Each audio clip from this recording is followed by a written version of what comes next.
All right, we are starting to see numbers slow down, so I think we can get started. Again, thank you so much, everyone, for joining us for today's webinar, Future Forward 2026 Predictions Every IT Leader Should Know. Before we jump into the content or introduce ourselves, I want to do a little bit of house cleaning.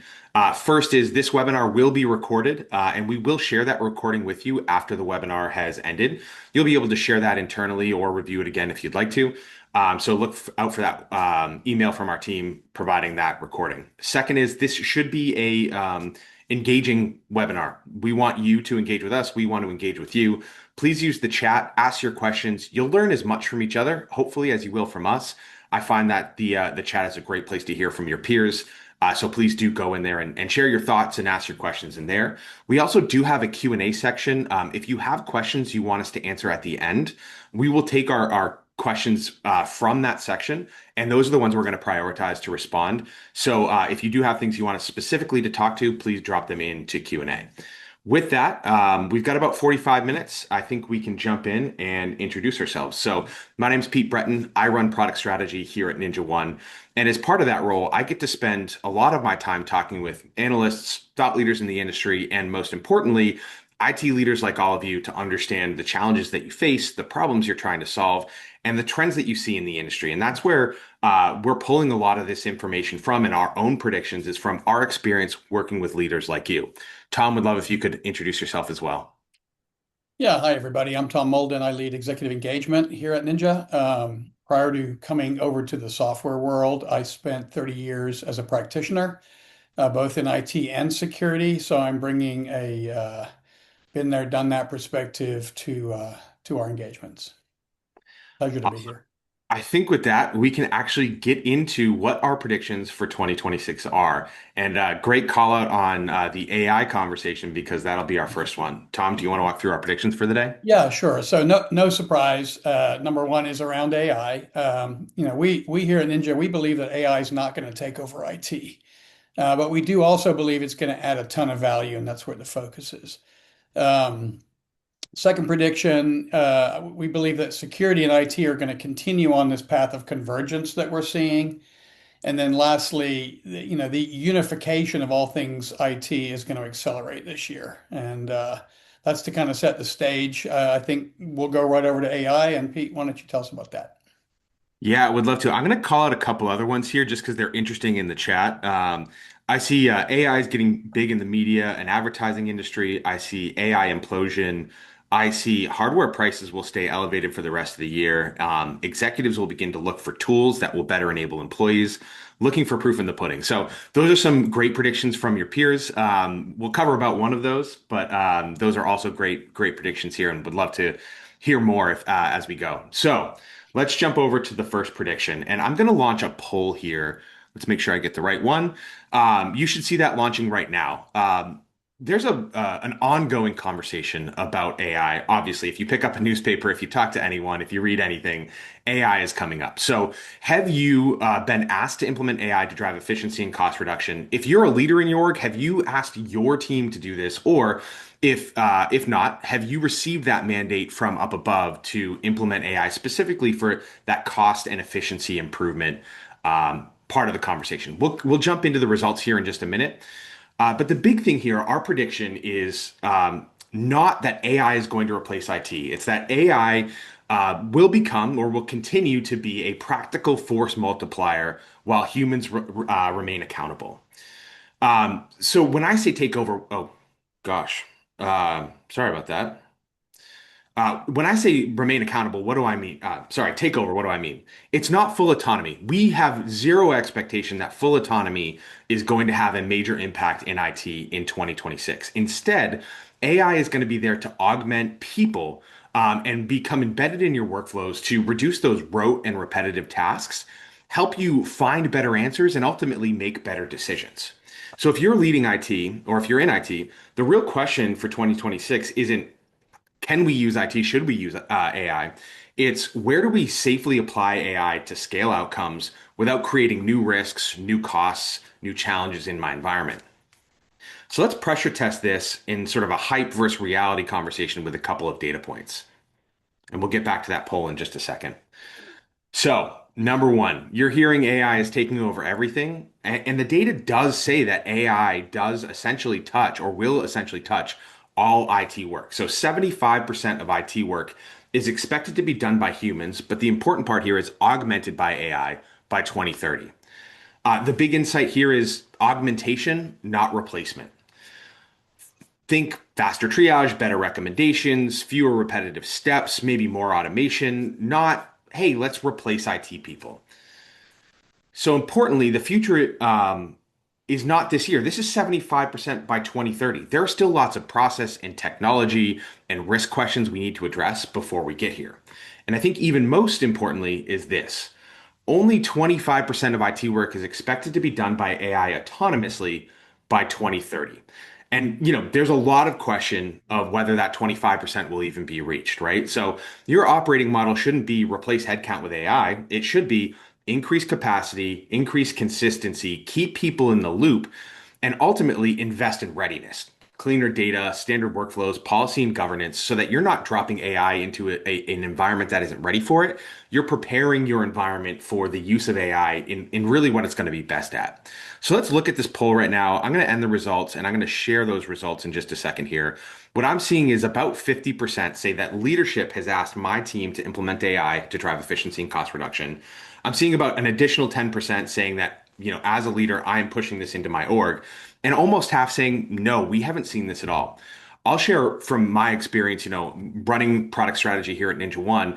We do have a board level and leadership level conversation about how do we leverage AI really effectively to drive cost improvements, efficiency improvements, reduce the overhead that it takes to do the work that we're doing every day. And so there is a report out and a mandate to do this effectively. Tom, on your side, what are you seeing in the conversations you're having with IT leaders in some of the largest organizations in the world?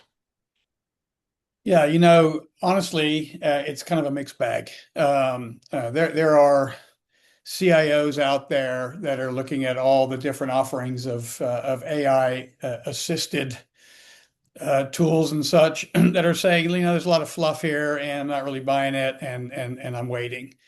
On the other hand, there's CIOs out there that are under, pretty strict mandates from the board and CEOs and CFOs to go figure out how to drive value with this. And so, I would say we're kind of in a place where all points on the spectrum are happening out there, and it's a state of flux, I would call it.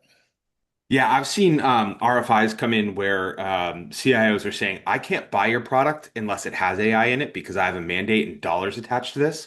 And I have other RFIs that I've seen that have come in. RFIs are requests for information if you're buying software, if you've never gone through that process. I've seen others come in that say, I can't buy your product if it does expose our data using public AI models. So, I've seen both ends of the spectrum and both have their place in the market. So let's go to the next one here. I want to continue to talk about AI and AI adoption here, and then talk a little bit more pragmatically in just a minute about where this is going. So I think the CFO perspective is really important here. CFO signs all of our checks, they sign our budgets, and ultimately their perspective is really important. So I'm going to have another poll coming up here. Let's launch that. Ultimately, I want to hear your perspective. Have you achieved that efficiency and cost reduction from AI today? So you should see this up.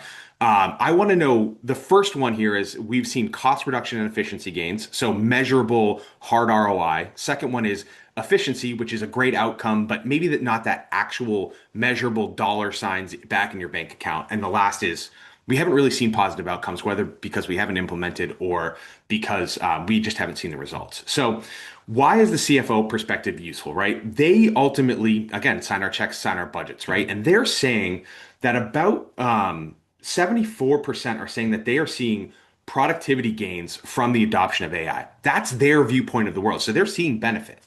They're seeing it help AI help teams do more with the same number of people, fewer handoffs, less swivel chair work, better prioritization. But productivity alone isn't the whole story, right? Leaders want the ROI number. They want the dollars in the bank account. And the interesting thing here is that from the CFO perspective, we're not seeing that yet. That's probably not a surprise to anyone. I'm going to actually share the poll results here. You can see here About 8% are seeing that hard cost reduction, 41% seeing that efficiency, and then 51% seeing nothing. I think if we cut out the 50% or the 48% that haven't really been pushing or implementing AI, they kind of match what we see from the CFO perspective, generally. They don't have to, the CFO perspective is just their perspective, but I would say directionally they're similar here. So what we're seeing is efficiency gains, benefits, but not that hard cost ROI.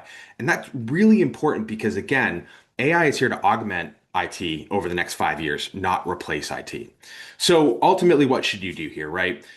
The direction here is treat AI like a new teammate. It can accelerate work, but ultimately you still own the outcome. Leverage it as another tool in your tool belt rather than this major transformative thing that's going to change the way everyone works and replace people and all of those things. So let's talk about where AI is changing day-to-day IT operations today. Here is somewhere I would love to have all of your input. This is my experience and Tom's experience from conversations we've had. It's probably a little endpoint management focused given our focus as an organization. So if you're seeing AI have an impact today, would love to see it in chat right now.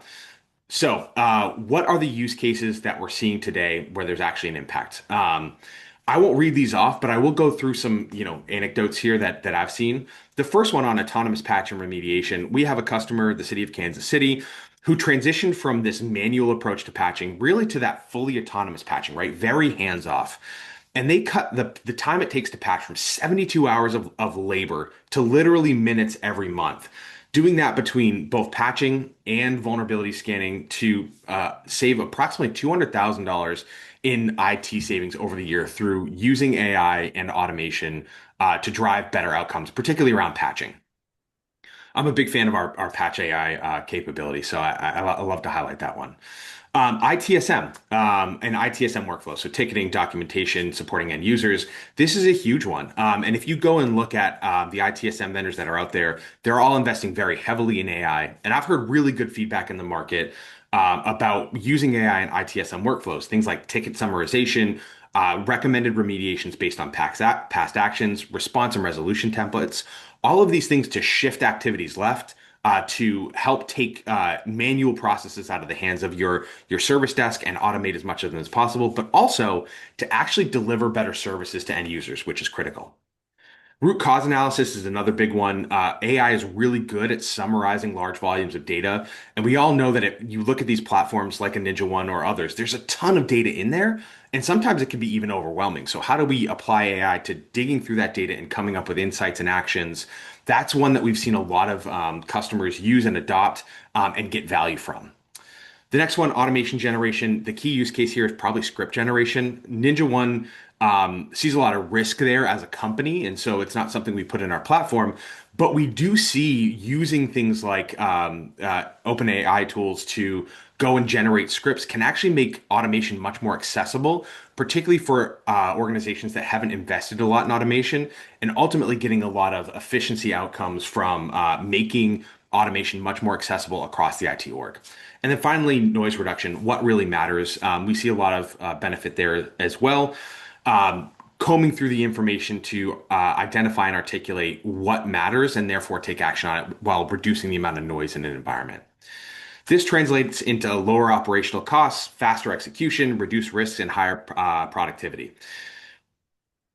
What all this really does is take some of the rote repetitive tasks that have to be done out of the hands of your techs so you can focus on better support and strategic projects. Tom, any insights here or anything you've heard about key use cases in environments that are actually delivering results today? Yeah, absolutely. But before I answer that, let me just comment on some of the really cool stuff that's happening in chat right now. There's some really great comments that people are making. Clearly, lots of cynicism about like where the real benefits are. Talk about mandates and such. And then I would ask if you have questions, guys and ladies, put them in the Q&A so that we can get to them at the end. Because otherwise, I fear they might get lost in the chat here. I did see a couple of really interesting questions in there, so that would be nice. One thing about top-down mandates that I'll agree with a lot of people here on is they cause a lot of churn, right? A lot of times when you're working in IT and the trenches or in security, and then these top-down mandates come, they just create all sorts of activity, and there's no real line of sight to like what's the real value of this or the real business reason for doing it. You've got tons of RFPs, you got tons of people running off, exploring and investigating things, and so I concur with a lot of the sentiment around that in the chat here. But when I look at this, in terms of where is IT or where is AI helping? And to me, there's a shift. What's shifting here is that AI is helping make IT more valuable in the enterprise, right? For years and years, IT has suffered from, the sort of order taker syndrome, right? It's a cost center, et cetera. And what AI is doing for IT, as Pete has alluded to here in some of these examples, is it's just making IT more valuable. If you just take a simple example of the service desk, for years, historically, service desks have not enjoyed great reputations, right? Having worked in business functions for much of my career as well, I know, that people would just as soon not bother logging a ticket because they feel like, okay, this is going to take 2, 3 days to resolve, and I got to get this done today so I can get my job done. So I'll move on and find another way. And so, we've seen lots of technology improvements over recent years, right, that have made IT service teams more effective. But what AI is doing is it's enabling IT to become more proactive, right? If you can get after these problems before they become problems, right? If you can ultimately even avoid tickets even happening, then you've changed the game, right? You're now helping people that work in various business functions not just become more productive, but you're helping impact business outcomes, and that's a different place for IT to be. And so I see a large shift there, and so I'm I'm kind of bullish on that from the perspective of the CIO becoming a real strategic enabler in the business, which we've been talking about for decades. Awesome. Thanks, Tom. I find things going on in chat right now more interesting than anything I'm saying, so I'm trying to read them as I go. I was So to having the all same experience, Pete. Yeah. to all the cynicism around AI and the challenges and risks highlighted, those are all completely fair viewpoints of AI. And so I want to talk about where AI can't and shouldn't be taking over in AI. And so there's a lot here. I'm not going to read these off, but ultimately, where it comes down to is you need people because people's judgment and empathy and viewpoint and ability to create connections across an organization are what make IT super valuable, right? IT is a business enabler. IT is a strategic function. And ultimately, you need people to take the information being provided and take the context and take judgment and make things happen. And so, when I really think through this, there is this business IT translation where you have converging responsibilities that require judgment across technology, across processes, across business priorities to make decisions, right? You need institutional knowledge and the ability to do trade-offs between risk and outcomes, so that you can't really just compress into a prompt, right? You need the ability to provide oversight and accountability and leadership and governance all together to make sure that the tools and processes and things that are happening in your environment are actually having positive business outcomes and you're not just making decisions, in a whiteout, right? And I think one of the things that really matters to me, and I think people don't highlight enough, is that people trust people. There's a human touch that really matters for end users. And the more we can have IT provide that empathetic, supportive, transformational support, the better outcome there will be for the business because people will then rely on and trust the IT organization to be enablers of the business. So I don't think we're going to talk any more about AI after this one. So here's our final sort of prediction here and wrap up. AI will reshape IT in 26 by amplifying human capability, driving better, faster, safer execution through human-centered automation, but it won't replace accountable, context-driven decision making or hands-on complex IT work at scale. So to close this section, we'll go over to Tom to talk a little bit about how IT and security will work together in 2026. Thanks, Pete. Yeah. So just maybe to set the stage here, I've spent over 3 decades in my career working in IT and then ultimately also in security. I've watched sort of the rise of security over time. And for years, IT and security have operated in silos. I don't think I'm telling anyone anything new there. But the basic premise is security identifies risk and IT is responsible for remediating it, right, or mitigating it. And it's a natural separation of duties, right? But this natural separation of duties carries tons of inefficiencies with it. And so, each of these functions have evolved over time with different tool sets, right? And I don't think anyone's going to be surprised to hear that. Different skill sets, right? The teams are hiring differently, different skill sets, right? We have different university programs and different organizational structures, right? I mean, I can think of all sorts of examples, throughout my career. And so I think, the bottom line is we have to find ways to streamline. Everyone is faced with the pressure to streamline these things, right? So if we move on here, the next slide talks about risk being operational now, right? And so what do we mean by that? So for one, the lines of demarcation are starting to blur, right? And I think a lot of you guys are probably experiencing this as well. More and more IT operations teams are taking on security functions, right? Not waiting to be handed lists of vulnerabilities, for example, only to be told how poorly they're mitigating risk, but proactively going out and being able to scan for and remediate vulnerabilities before they even get those lists. This would be one example.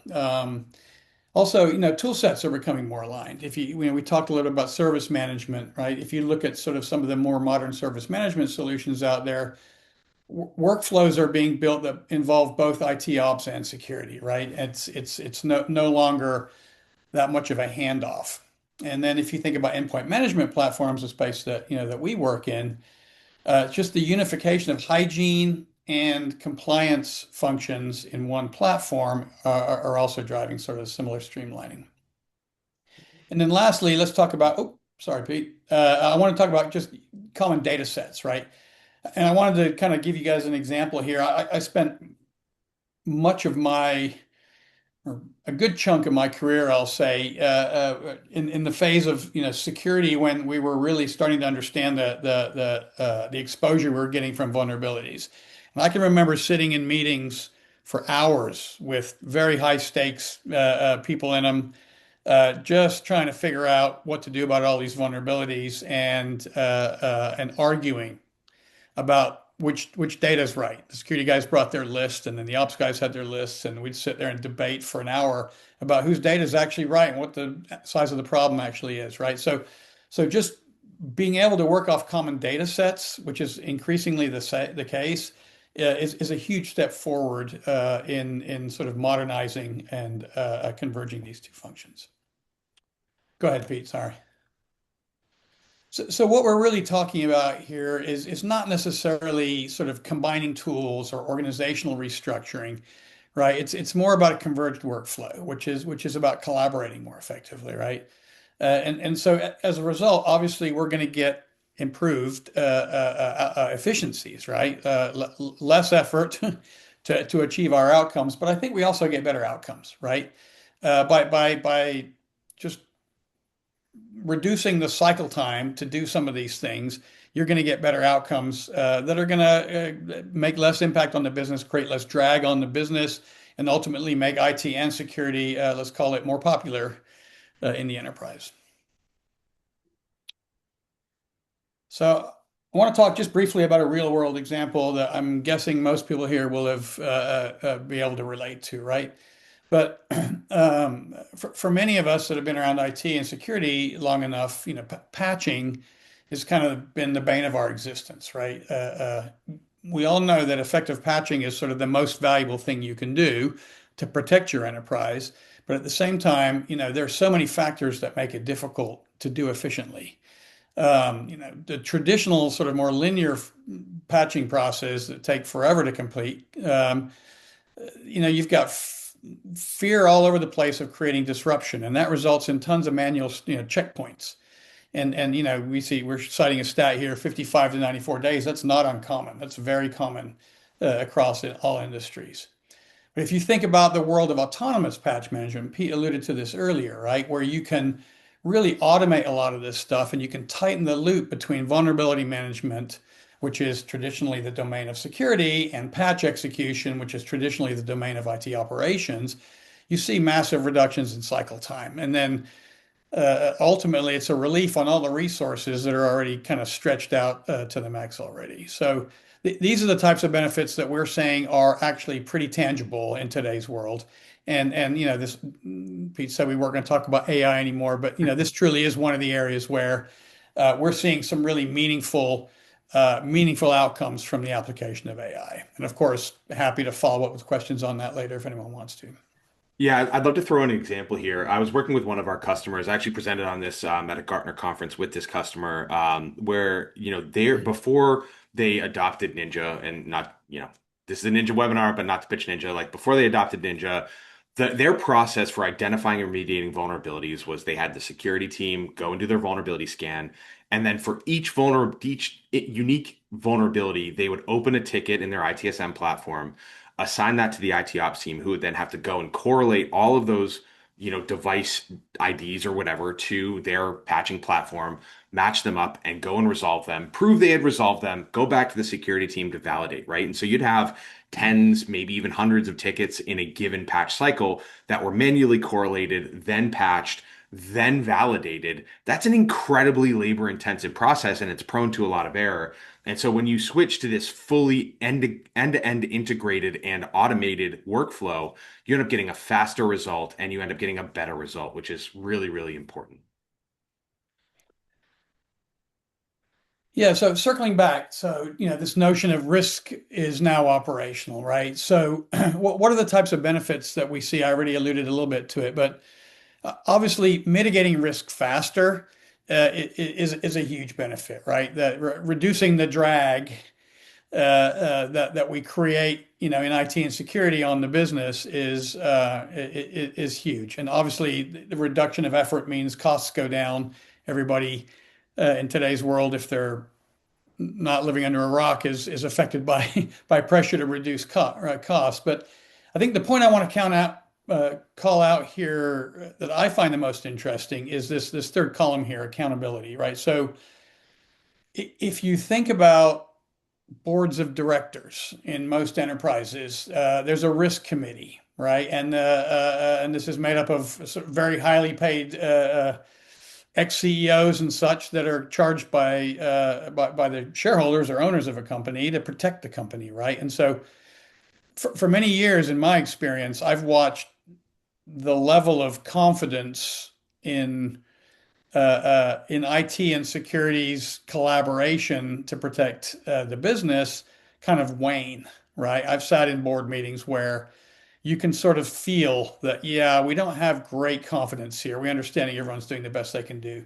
But by really bringing these two functions more close together in a much more highly collaborative fashion, right? You're building trust with boards and risk committees, right? And so there's an accountability factor here, I think, that's not to be underestimated in the modern enterprise.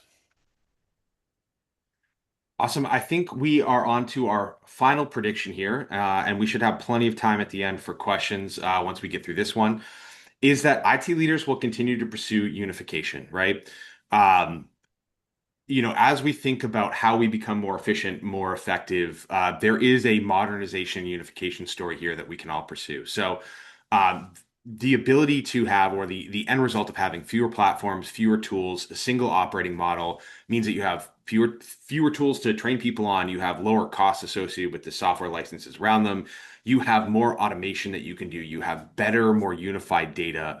You can really enable the entire organization on those platforms that you're deeply investing in and therefore get better results. And so this isn't really a nice to have initiative anymore. It's really becoming the only realistic way to scale IT outcomes without scaling chaos. And there's a really interesting report from IDC actually that talks about how the number of people who are sysadmins, for example, who are in the IT ops function is actually declining. There's real talent shortages. There's a real lack of there's real hiring pressure around this. And so you need to achieve these efficiencies to continue to operate strategically and efficiently and effectively and achieve the outcomes that you want to. And in particular, I lied. I'm going to talk about AI again. The earlier conversation around AI really does impact this conversation around platformization, right? AI thrives on data. And if you're comfortable with agentic AI, on the ability to take action across workflows. And so pursuing platformization helps with both of those, right? If you have unified platforms for IT ops, you can then leverage data across workflows, across all your devices, your users, your whatever it may be, and take action across all of those If not, you're going to have to tie those things together and then build infrastructure around them to leverage AI effectively. So let's see what's forcing this change around platformization other than AI. Well, the first is, and I think most importantly, is that most IT orgs, they're not undertooled, they're overtooled, right? Complexity is the default operating environment. It's the enemy of efficiency. It's a roadblock in IT. And so if IT teams want to keep up with the speed of innovation that's happening in business, you have to remove that roadblock by streamlining IT and your management stack. You need the tools to support you rather than block you. So the first pillar here of what's driving complexity that we're hearing from a day-to-day perspective is that when you have this sprawling stack, you have pretty negative outcomes. And so we actually did a survey, I think it was last year, that went on to identify how many tools or agents do you have that are actually used to manage devices. And in large enterprises, it can be as many as 11 or more tools to manage those endpoints. There's a really good example that actually just came up recently. We're working with one of the largest healthcare organizations in the United States. And going into that environment, they had 14, I think it was, different just remote access tools that came in through acquisitions, that came in through multiple different teams buying different tools, that just came from things hanging around, right? And even if we just rationalize that 14 down to one, that's a huge efficiency improvement as well as a cost reduction, right? But the more realistic and more common example is just you have lots of different workflows and people go and buy point solutions and put them in place to solve individual pain points without rationalizing to a more unified conversation. The second one here is legacy technology, right? IT teams burdened with legacy technology are 50% as efficient as those with modern stacks. So if you have 20 people, or let's say 10 people in your IT org and you're on primarily legacy technology, it's the same as if you had 20 people on a more modern stack, right? Like that outcome is huge. You can be twice as efficient using modern technology and not burdened by things like on-prem infrastructure and the late nights associated with keeping those running and all of the complexity that comes with it and the fear of learning these tools. And then lastly, invisibility drives risk, right? You can't secure and you can't manage what you can't see. And most organizations say that they don't have complete visibility over all of their devices in their environment.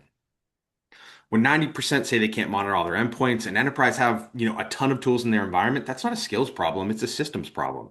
So the response isn't add more tools, it's streamline the tool chain and pursue unification. Unification really does mean one platform that covers the full life cycle of IT operations, from managing devices to securing endpoints to supporting employees without brittle integrations everywhere. Again, the same survey I just referenced suggested that 66% of IT leaders prefer to unify as much of IT operations as possible with one vendor. And so ultimately, IT leaders that we're talking to on a regular basis are pursuing at a strategy level the attempt to unify IT operations. And we think that's a really important strategy for 2026, and we'll see more and more of it. So, what this really means is you should be able to do all things in IT ops from as few tools as possible that are deeply integrated and speaking to each other, because that allows you to automate more, it allows you to make better decisions. If you're applying AI, it allows you to apply AI more effectively, all from as unified a view as possible. So I want to walk through a real world example here. I can't share who this customer is, but this is a real world example I've seen multiple times, and this is a particular case study.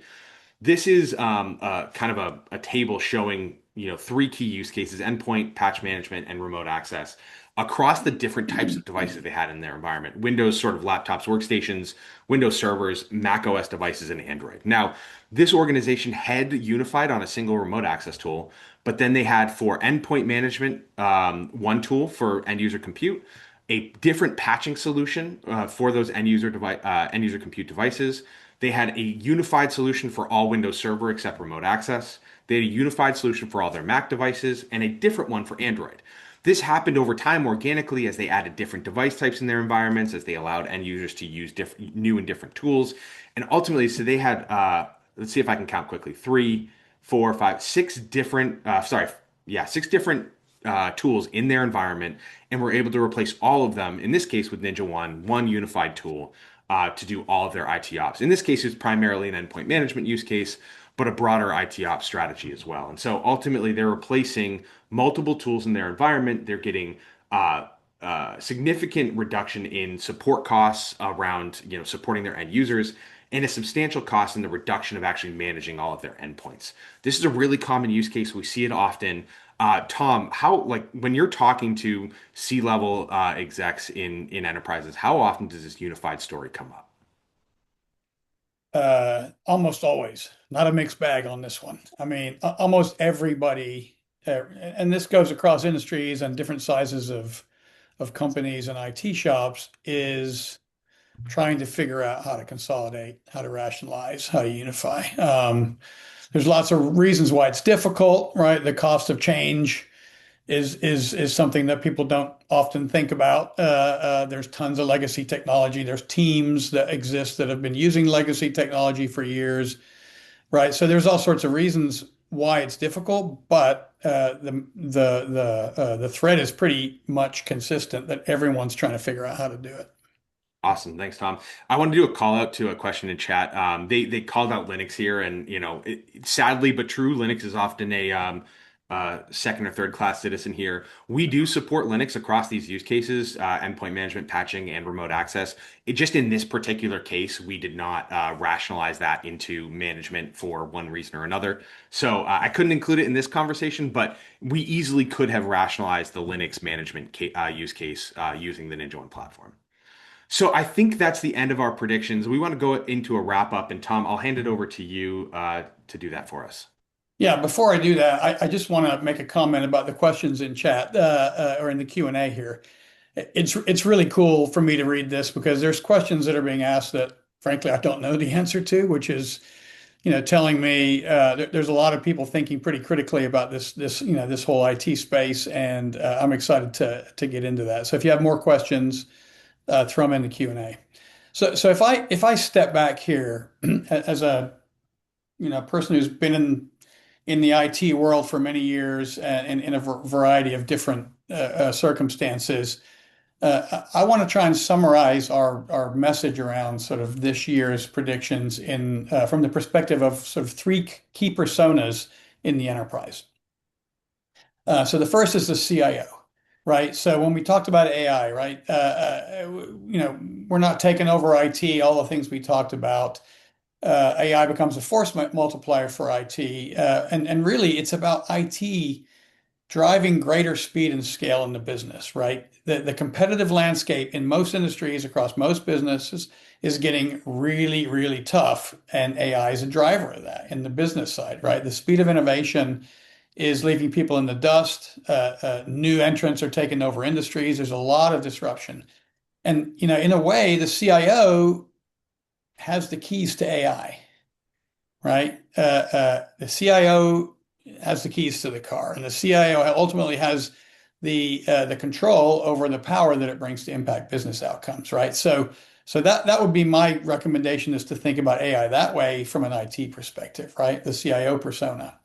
The second one around the convergence of IT and security, and I kind of alluded to this already a little bit, but think about this from the perspective of the board of directors persona, right? And by extension of the board of directors, like the enterprise risk teams that most companies have, right? An enterprise risk team, for those that haven't really been involved in that process, in most companies, involves all sorts of people that you may never even see or hear from, right? People in legal, people in security teams they're not in operational security teams that you don't see. The CFO for sure, and the CEO, because their number one concern around risk is is staying out of jail. You don't have to go very far to read in the news, how big of a problem that can be. So to me, there's a peace of mind factor here, right? This convergence of security and IT is bringing more peace of mind, which means less effort spent worrying about risk in the enterprise, right? And what that then in turn means is more focus on business performance, right? And ultimately, if you think about the shareholders or owners of a business, regardless of what it is, that's what they care about. They care about profits, right?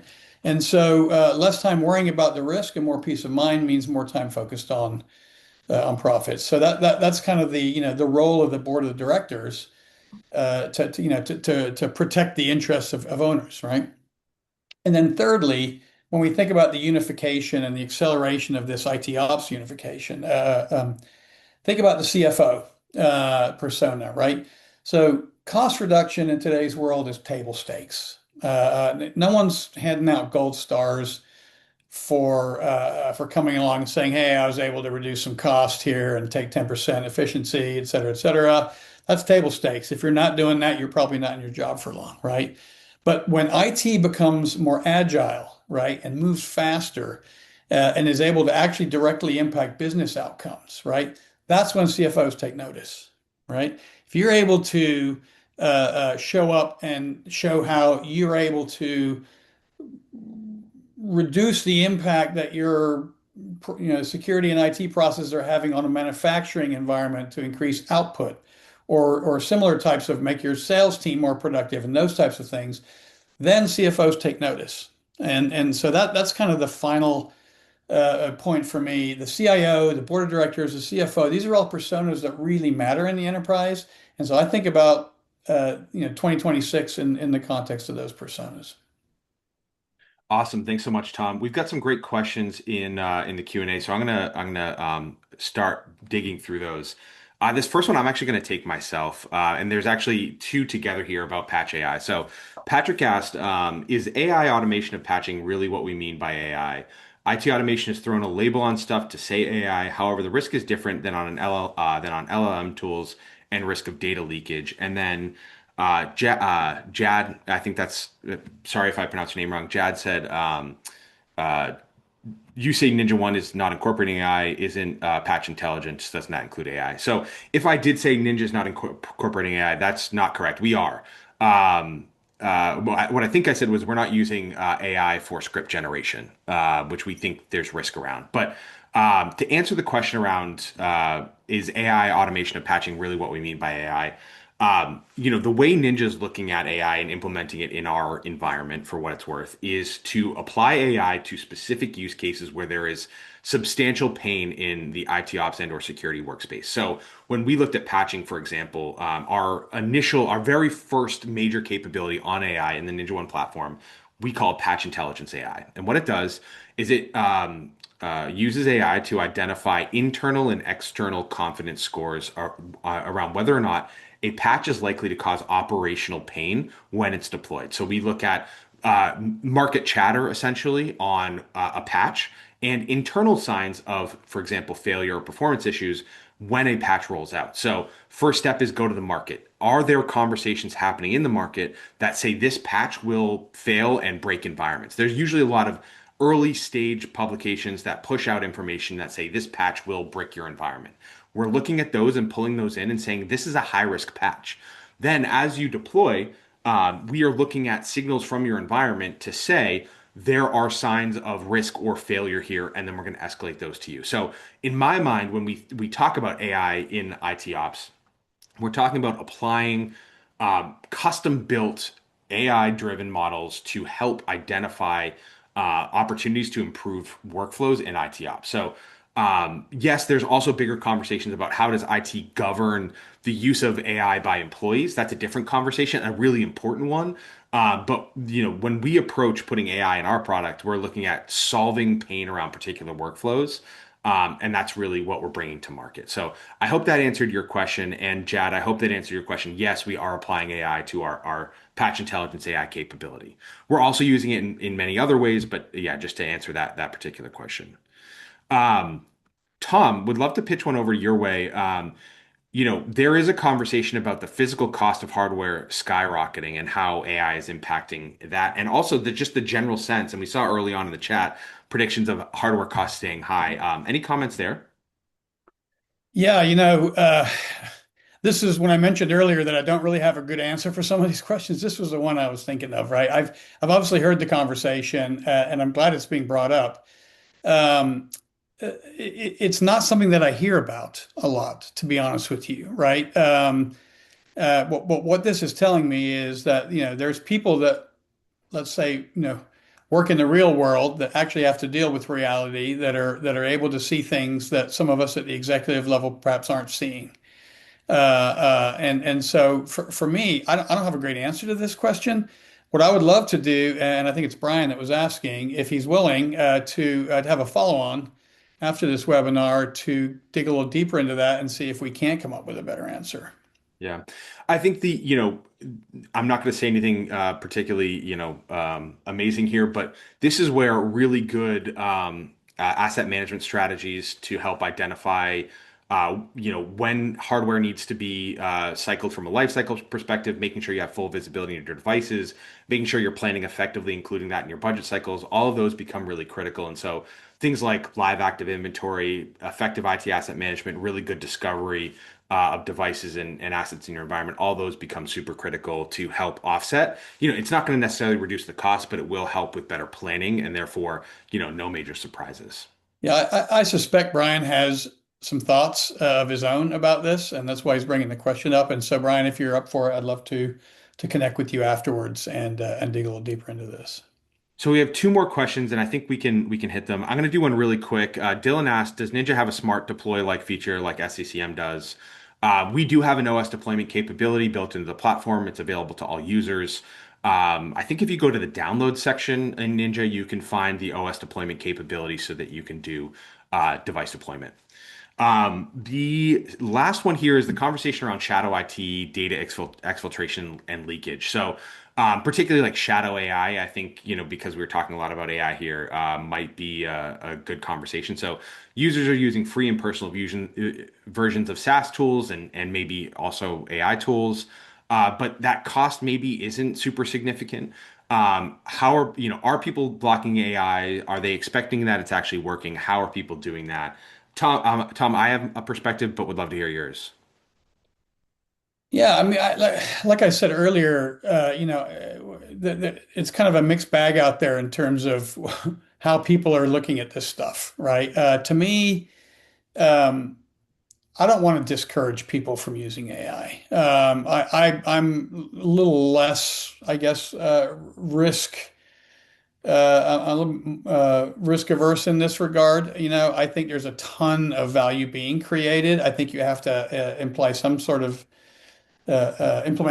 governance around it. But generally speaking, I lean more towards letting people and then trying to rapidly figure out how to harness and leverage for the greater good. We have an example of that right now in our own company, right? That where we're starting to sort of rapidly figure out how to improve our ability to communicate the business value of our platform. And we're finding AI helping that. And started out as like, a couple of folks going off on their own and figuring it out. And we've rapidly put a kind of a lasso around that and are bringing that into a business process. So I think you got to let the innovators innovate. The two pieces I would say to this, and I think we can wrap up because we are over time, is one, we are looking at ways to identify sort of shadow SaaS and shadow AI. That's something maybe you can expect a conversation from Ninja coming in the future. That said, it is valuable to be able to identify these and bring them under management or recoup those license costs or even block the ability to actually leverage to use these tools if they're not being used responsibly. I know at Ninja, for example, I had to move off from a personal OpenAI account to a corporate OpenAI account to make sure I'm not leaking data, for example. So there are use cases, there are costs associated with it, and it really is a risk-benefit analysis on each organization's side to what they can and cannot do. On the second piece, that the ability to actually identify utilization, I think here is the hard part. It's not just, did Peter visit, you know, this AI website? It's, are people actually using it and are they leaking data? And there are tools in the market that will help do that. So I think we can end there. We are over time. Chad, if you want to reach out about ITAM, you can reach out to your account manager and they can walk you through that. Same with you, Nick. That product is just available in our 12 release. But thank you all for joining us. I hope you got a lot out of it. I loved reading through the chat. There was a lot of great input and feedback there. So thank you all for joining us, and we hope you have a great day.